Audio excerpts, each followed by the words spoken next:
Night at the Museum 3 has more padding than a pre-teen's bra. Larry spans the globe, uniting favourite and new characters whilst embarking on an epic quest to save the magic before it's gone forever. Night at the Museum 3 proves that you don't actually need a plot, story or characters to actually make a movie. You can just film things happening! Night at the Museum 3, Dude, Where's My Donkey? Look, I don't know what the subtitle to this bloody movie is, but to be honest with you, it may as well just be Night at the Museum 3, Where's the Money? Because that's ultimately the only reason why this movie exists. Why this movie series actually exists is because the money says so. There is no overriding character or story arc that sustains itself or has sustained itself through 3 movies. It is just things happen and we leave feeling fairly ripped off. And in this one, more than anything, because, well, to be honest with you, this is probably the most passive experience I've ever had with any movie I've ever seen. And I know this is the internet and people are prone to exaggeration, but good grief, this is one of the most empty movies I've ever seen. I'm just watching it blank, not getting angry or upset or even bored, just sitting there like I'm in a state of suspended animation. It is remarkable, it honestly is. That's not to say, however, that this movie is bad or that it's horrible, because at least that itself would have been something. It is just empty and vacuous, devoid of any purpose, ideas or intention to it. And in my notes I've written down that Robin Williams is an underused entity, which he is. He was an underused entity in the previous movie. But it's not just him that feels underused. Everybody feels underused in this movie.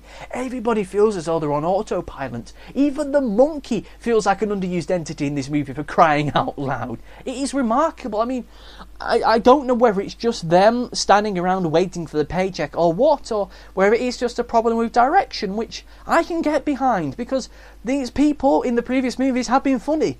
This one, not at all. Not in the slightest. There is a sequence early on in this movie in which Ricky Gervais is having a wacky phone conversation with Ben Stiller. And this is after shenanigans have occurred within the museum. And Ricky Gervais is ringing Ben Stiller.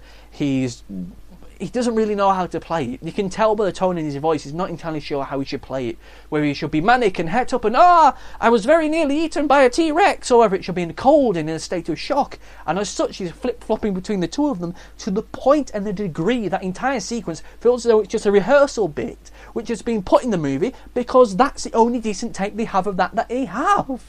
It's amazing. There are no new or interesting ideas within this movie. It's just stuff that we've seen before, but this time maybe a little bit better because the graphics may have improved or something. I honestly don't know. Any humour within this movie is dragged out and dragged out and dragged out as far as it possibly can do, without snapping, without the actual CD, the DVD that's playing this movie, snapping in half and burning from the tension within it. There is, oh my god, there is a sequence, once again, early on in this movie, in which Ben Stiller and blonde security guard lady are having wacky banter, and Ben Stiller says, "I can't believe you're still talking." Which ultimately is everything you have to say about the humour within this movie. It goes on more than is actually necessary, and it achieves absolutely nothing. It's like one serving of humour having to serve 8 to 10 people. It is remarkable. And there is one moment, however, that did get me angry within this movie, which is towards the end of the movie we have a sudden bad guy. We have a last minute bad guy thrown in. This character has shown absolutely no hints that they may be bad or they may be evil, but nothing else is happening, so let us add some jeopardy by having a bad guy. And when that moment happened, I very nearly stood up and swore at the screen and threw stuff at the screen, but I couldn't do that because there was families in the audience, there was children everywhere, so I wasn't exactly going to make a show of myself for the sake of this movie. Of any movie that I've seen that I'm planning to see, I'd rather not make a show of myself for this movie when there is so much other things I could make a show of for.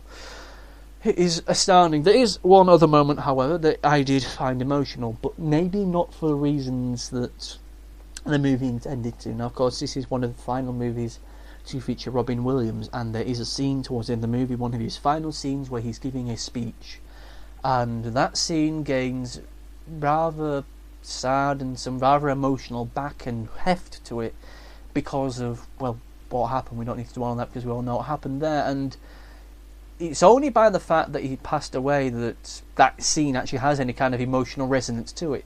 Had he still been alive, it would have just been another moment, another attempt at something resembling human emotion. As it is, the only reason it has any emotion to it is because of the context of what has happened subsequently. On its own, it is fairly limp, which is the entire movie itself. It is limp, it's empty, it has no ideas and no purpose behind it whatsoever. It's a movie which ends 3 times. The first ending comes when Robin Williams is having the big emotional speech, and it's at that moment you think, oh God, oh my God, they're actually going to do it. They're actually going to end the movie like this. Wow, that's so awesome. They're actually going to take the movie to its most logical conclusions. That is, whoa. But then they don't.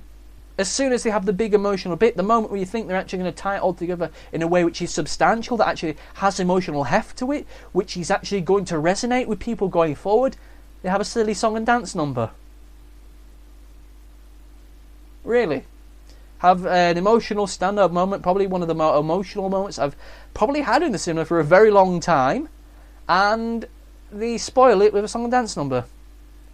But at least with the song and dance number, of course, it perfectly illustrates the series itself, because the series itself has always been about fun and wacky, silly things. The first movie in this series was fine. I liked the first movie. The first movie was perfectly enjoyable and fun.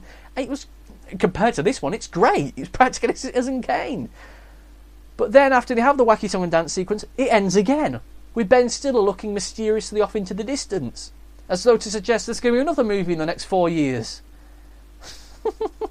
Just pick one ending, please. First ending, do that so it's emotional, it has some weight to it. Pick the second ending if you just want it to be a wacky song and dance, like, come on everybody, let's end it how we started it, a wacky song and dance number. Not the third one. Because the third one makes me worry that we're actually going to have to sit through this again in another 3 years' time. At the end of the day, I really can't recommend it. Because it isn't a movie. It really isn't a movie. It doesn't justify itself as a movie at all. It barely functions as a poster, for Christ's sake, let alone a movie. Look, but what did you think? Did you enjoy this movie? Did you hate this movie? Or like me, did you just kind of watch it and get nothing from it whatsoever, bar emptiness and confusion? Whatever your feelings, leave a comment in the comment section below and let me know. I may get back to you at a later point by either commenting directly to you or doing a follow-up video. That's all I can say on the matter. Other than thank you for watching and goodbye.